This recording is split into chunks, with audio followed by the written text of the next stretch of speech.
Hi there, Kath Gammack, Rig Market Analyst with Westwood Global Energy, here with a quick recap on some of the offshore rig market news during the period 31st of January up to and including the 6th of February. Following the prior week's busy spell of new contracts and/or extensions, this past week saw no such announcements, although there was plenty of other activities. Shell has agreed to sell a 20% working interest in the Orca project off Brazil to Kuwait Foreign Petroleum Exploration Company. Orca is a deepwater project in the pre-salt Santos Basin. Following close of the sale, Shell will hold 50% interest and will remain the operator. The deal is subject to regulatory clearance, preferential rights election and closing conditions. It is expected to complete by the end of 2026. Ecopetrol is the other partner with a 30% stake. As a reminder, the Orca partners reached final investment decision in March last year. At that time, the project was known as Gato d'Amato. Northern Ocean ultra-deepwater semi-sub Deep-Sea Mira has moved inshore Walvis Bay, Namibia, after finishing its firm contract with Rhino Resources. There are still optional wells as part of the Rhino deal that are under discussion to be exercised. However, it is understood that the operator is still trying to secure permits and equipment for the next drill. Shell is scheduled to use the rig for one firm well plus a one well option campaign offshore Namibia starting in April.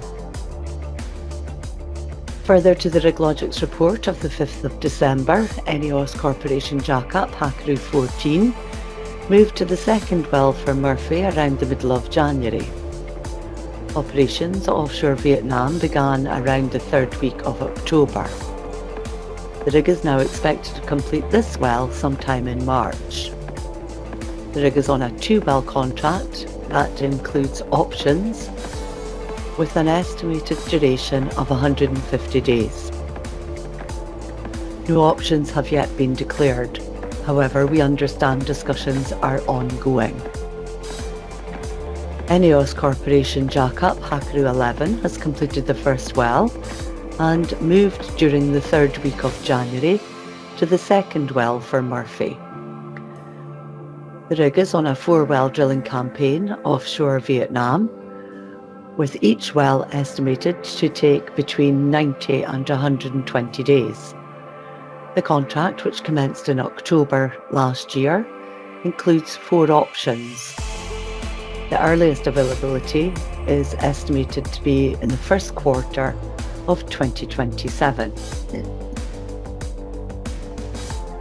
Sonangol has commenced drilling of the Katambi 2 appraisal well in Block 24/11 off Angola using Seadrill ultra-deepwater drillship West Gemini. This is a follow-up to the Katambi gas condensate discovery that was made in 2015. This is the first of 2 exploration wells planned under the new contract, with 7 P&As also proposed during the rig's campaign that keeps her busy into the 4th quarter of this year. Chevron has signed a unitization agreement for the Yo-Yo Yolanda gas condensate discovery that straddles the maritime boundary between Equatorial Guinea and Cameroon, paving the way for its development. Yo-Yo Yolanda is said to contain an estimated 2.5 trillion cubic feet of gas in place. OMV Petron's Venet prospect off Bulgaria in Block 1-21, Han Asparuh, has been deemed a dry hole by the partners. The well was drilled by ultra-deepwater drillship Noble Globetrotter 1 and reached a final depth of 10,597 feet. Partner NewMed Energy shared that in the target formations, non-significant natural gas shows were encountered, noting in the partnership's assessment the well constitutes a dry hole. OMV continues to conduct well site analysis. Meanwhile, the Crum prospect will target different geological units from those of the Vinec prospect and is expected to spud as planned in the coming weeks. The estimated drilling duration is approximately 2 months. Seadrill ultra-deepwater drillship West Neptune has set a record in the US Gulf. The rig successfully completed the 6th and final zone of LLOG Exploration's Buckskin 5 lower completion, delivering a complex operation in a single trip using the Halliburton XSTMZ system. 6 zones were completed in 11 days, compared to the previous benchmark of 26 days. West Neptune was recently awarded a 4-month extension with LLOG that has the rig committed into September this year. As a reminder, UK-based Harbour Energy agreed in December last year to acquire LLOG.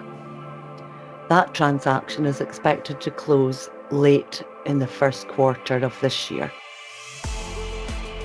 Constellation Oil Services ultra-deepwater semi-sub Lone Star is inshore Rio de Janeiro, where she is preparing for her upcoming charter with Brava Energia, following completion of the work with Petrobras. Operations are expected to begin this quarter and will run for 450 days. Lone Star then has a binding exclusivity agreement with an unnamed independent operator, which, if finalised, would take place in 2027, following the end of Brava's assignment. And finally, the Porthos CCS project reached a key milestone at the end of January with the successful conversion of 4 former gas wells in the North Sea into CO2 injection wells. 3 other wells were sealed and permanently removed, thereby meaning that the underground access points are now ready for injection and safe CO2 storage deep beneath the seabed. The wells and the P18-A platform were technically modified to handle CO2 injection, including the installation of a new completion system with continuous pressure and temperature monitoring. CO2 injection is scheduled to begin in the autumn of this year.